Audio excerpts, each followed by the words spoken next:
Hi there. This is a video for section 1.1 on evaluating, graphing, and creating piecewise functions. Okay, so the example I'm going to give is on the next page over here. Let me just zoom in a bit. Okay, so this first example, I have given a piecewise function. This is one function. It's written in two separate parts or two different branches, but it's not two different equations. It's not two different functions. It's one function written in two parts. And the parts in this case are both written as an equation form. And the first part is only valid when x is larger than or equal to 1. And the second branch of this function is only valid for values of x that are smaller than 1. Right? So that's how we know how to evaluate a function. So for this particular problem, I'm going to be finding the values of f2, f0, and f1. So f2 means I want to find the function value when x is 2. And so I have to decide which branch to use. The top branch is the one that has values of x that are bigger than or equal to 1. So I'm going to be using that top branch, which has a value of 2x plus 2. So 2 times the x value, 2x plus 3, 2 times the x value plus 3. And that's 4 plus 3, which is equal to 7. For the second value, f0, that means I'm going to be finding the function value when x is 0.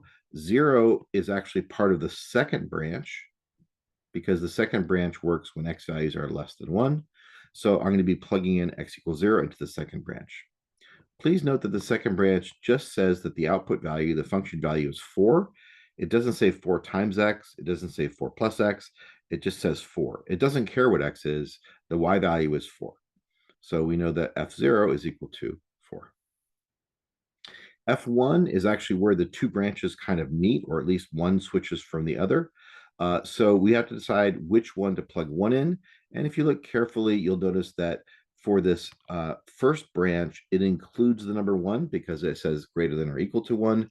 So we're going to be using the first branch to calculate F1. Once again, I'm going to be putting in the value of x, 2 times 1 plus 3, which is 2 plus 3, or 5. So that's how we calculate function values in a piecewise function. It's very similar to finding function values in any function, except you have to be careful about which branch we're actually using to compute the output value. Second part of this example is to graph the function, sketch a graph of fx. So I'm going to be graphing this piecewise function. It's going to have two bits, two branches, two segments of it. Sometimes those segments connect, sometimes they don't connect. We'll have to see what happens in this particular situation. We essentially have two different parts. When x is greater than or equal to 1, we're going to be looking at the function 2x plus 3. And when x is less than 1, we're going to be looking at the function fx equals 4. 2x plus 3 is an equation of a line. It's like mx plus b equation of a line. There are lots of ways of graphing lines. You may remember slopes and intercepts, and there are lots of kind of sneaky ways to graph these things. But I want to show you another method, not necessarily better, but just kind of a fallback. You can always create a table of values if you're looking to graph something. So for this example, I can plug in values for x, and I can find the value of the function. Notice that x has to be at least as big as 1. So maybe I'll do something like 1, 2, 3. I could plug in 1, but I've actually already found f1. f1 is equal to 5, so I don't need to redo that. In fact, I also found f2 at 7. And f3 I will have to calculate. f3 would be 2 times 3 plus 3, which is equal to 9. And you may notice, if you want to think about it for a sec, that the y values increase by 2 each time. And that's representative of the fact that the slope is 2. That's what the slope is. It's a measure of how much y gets bigger each time that x gets bigger by 1. It's the increase in y per 1x. That's the definition of slope. So they go up by 2 each time. So now we can imagine the equation or the graph of this line by plotting points. So 1, 5 would be right around here. 2, 7 is a little bit off the screen, but we do know it's a straight line. So I'm going to be connecting those dots like this, putting a little arrow like that. It would have been better to have a bigger grid, but alas, that's the grid I used. All right, so the second branch is fx equaling 4. And so we're going to plug in values for that branch.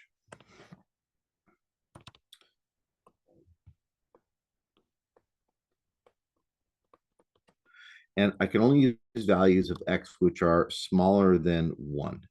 This branch here is only valid for x values that are smaller than 1. So numbers that are smaller than 1 are like 0 and -1. I actually recommend using the border case, x equals 1 also.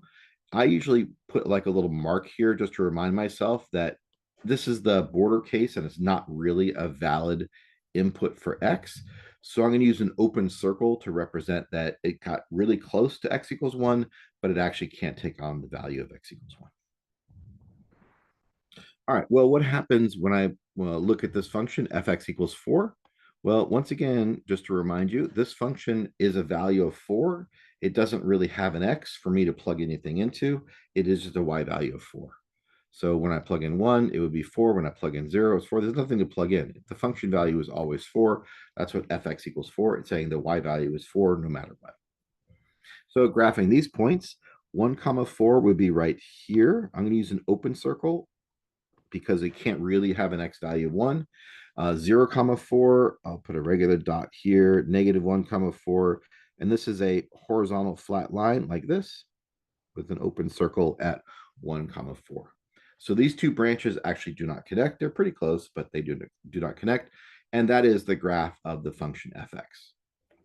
I guess I should use a single color because it kind of looks like it's two graphs. So let me maybe make everything the same color just to emphasize it's one graph, just two branches. Okay, my last example here, I'm going to be finding some function values of a given piecewise function, and then actually write the equation for this piecewise function. So we'll have those two parts to this.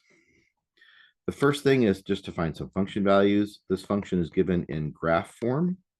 So I can use the graph to find or at least approximate these values. Once again, to do that, all I have to do is find where the x value is and then read off the number from the function. So 3 is over here. This is where 3 is. And then I just have to read off what the y value is at 3. And if I go up there, the y value appears to be 2. So I can write down g of 3 is equal to 2. G of -1, I have to spot -1. That's an x-intercept. The value of the function, the value of y at that exact point is equal to 0. And G1 is right over here. This is where G1 is, or at least this is where x equals 1. I have to go up to the function. It appears like it might have two different locations, here and here, but the sharp-eyed observer will see that the first one is an open circle. So the function just gets close to that, but actually never takes on that value. The one up here has a closed dot, which means that really is where the function value is.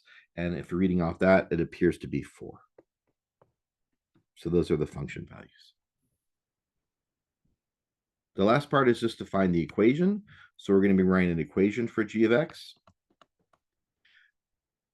You might notice that this function doesn't look like a typical function because it has sort of an upward thing, a flat thing, and a downward thing. That's not a typical function that you have studied before in precalculus, except that it is a piecewise function. It is three things graphed on the same or put together for the same graph. So there's this thing on the left. That's the first branch. Let me change the width of my pen here. So this right over here is the first branch. And then we have a flat part over here. We'll call it the second branch. And then we have a downward thing. We'll call it the third branch. So for each of these branches, we're going to be writing an equation, and then that will give us the piecewise function. Let me first write down the domain for each of these. For the first function, it appears to have a closed dot at 1. And it goes on. It's not really an arrow, but doesn't seem to stop anywhere. So I would say the first branch is valid for x values that are smaller than or equal to 1. This number right here is 1, and that's sort of where that segment of the graph stops. For this middle section, let me get rid of this for the moment. For this middle section, it appears to start at 1 with an open circle, and it ends up stopping over here, which over here looks to be about 3. So if I circle this and I look at the x value, it appears to be 3. So the way we would say between 1 and 3 is putting x here, putting some less than signs. You always use less than signs for intervals. 1 and 3. Now, 1 is an open circle, so I leave it as a less than sign. 3 is a closed circle, so I do less than or equal to for that 3. So that's the inequality notation for between 1 and 3. You may notice in our textbook, sometimes the author likes using interval notation. So you could write it as 1, comma 3 with a parentheses saying that it's not including 1 and a closed bracket saying it is including 3. So if you'd like, you can use this notation called interval notation. I find it a little less, I find it a little more confusing than just writing x is between 1 and 3, and you can clearly see the one has an equal sign and one doesn't. All right, and the last branch, when the branch going down, that appears to start at 3 and then go onward. So I would say x is greater than 3 is equal to that last branch. Notice that we could also write x is greater than or equal to 3, and that's actually fine. Math people have a little bugaboo about putting equals to 3 in 2 different branches, so they usually just randomly decide, arbitrarily decide to have one as the equal to and the other as the not equal to. They take on the exact same value at 3, so it doesn't really matter. I typically write them both equals, although a true mathematician might scoff at me for writing equals twice. They are, in fact, the same point, so it doesn't matter. All right, so let's go ahead and find the equations for each of those 3 branches. So this first equation is a straight line. The equation or the model for a straight line is typically this. This is the one we use in calculus. That may be less familiar to folks. Some people have seen an equation that looks like this.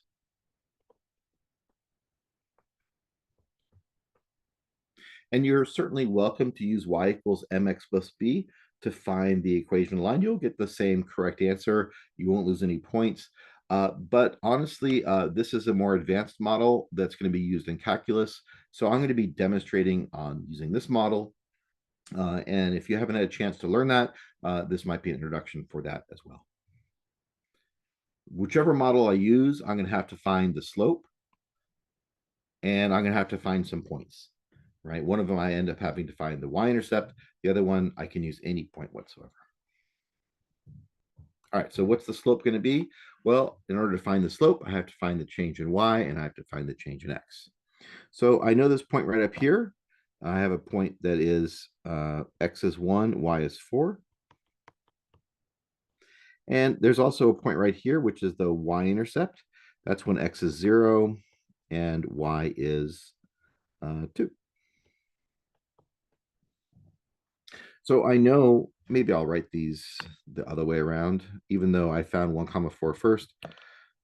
We usually write the x's in ascending order. So I'll write the x0 before the x1. And visually, I could see that from this point to this point, the y went up by 2. Or you can just see from here, from 2 to 4 is a distance of 2. Or you can do y2 minus y1. That's what we call the change in y. Whoops. Try this one more time. And that would also be equal to 2, or that would be 4 minus 2, which would be equal to 2. The change in x is how much x changes. So from the first point to the second point, we have x equals 0 to x equals 1. That's a change in 1. So we know that the change in x is equal to 1. If you want to do x2 minus x1, that's perfectly fine. That's equal to 1.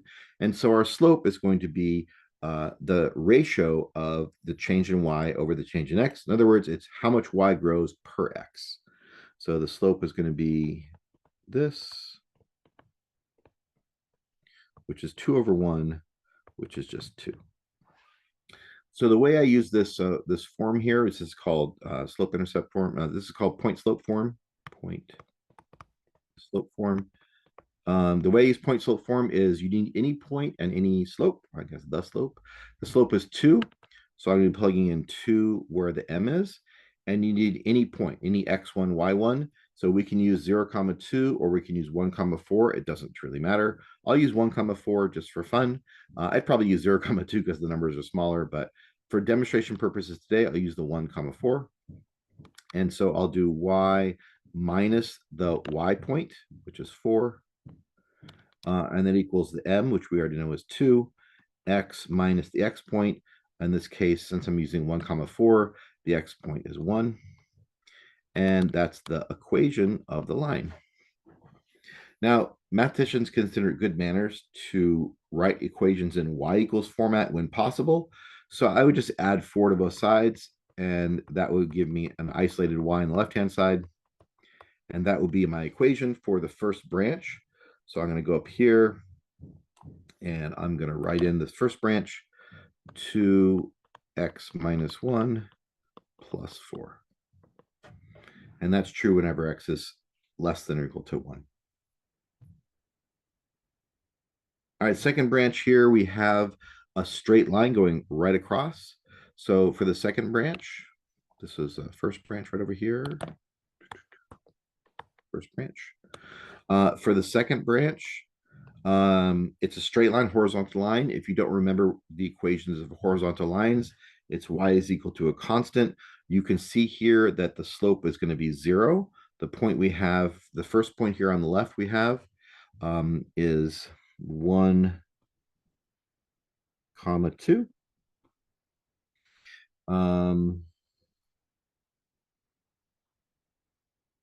Yes, sorry. It's a little bit small on my screen. And the second point is 3, 2. And you could find the slope, and you very quickly find that the slope is equal to 0. But we also know that horizontal lines, they don't change depending on what x is equal to, right? They're always the same y value. It doesn't depend on x. In this case, y is always 2, whether x is 1 or 2 or 3 or 1.5 or anything like that. So the equation for this horizontal line is going to be y equals 2, because that's the y value no matter what x we choose. All right, and finally, we're going to do this last curve. Remember to pause the video and try these before I show you the solution. That way you can be actively engaged in practicing these things yourself, especially if you're not used to using the y minus y1 equation, the point slope equation. This is a great time to practice that. Okay, so if you did pause the video, great job, welcome back. And we're going to be taking some points. The first point I have here looks to be 3, 2. And there's another point that's clearly labeled right here, which has an x value of 4 and a y value of -4. So I'm going to have to find the slope, which is how much y changes divided by how much x changes. I'm going to make a little bit more space here. All right, so what is y? You can do y2 minus y1 if you'd like. Y2 minus y1 is how most students are taught how to find the change in y. So you can just do -4 minus 2. I know that if I start with $2 and I end with -4, I've lost $6. So I know that my change in y is -6. And if I started with x equals 3 and I ended with x equals 4, I know my change in x is 1. So however you want to find the slope, you will find that the slope is equal to -6. Once again, choose any of the points. I'll choose the first one, 3, 2. Take your slope, -6, plug in -6 in for the slope, plug in the xy value into the x1 and the y1. Make sure to plug in the right number in the right place. And that's how we find the equation. So what does that give us in this situation? It gives us y minus the y value, which is 2, equals the slope times x minus the x value, like this. So y equals -6, x minus 3 plus 2 would be the equation of the third branch down here.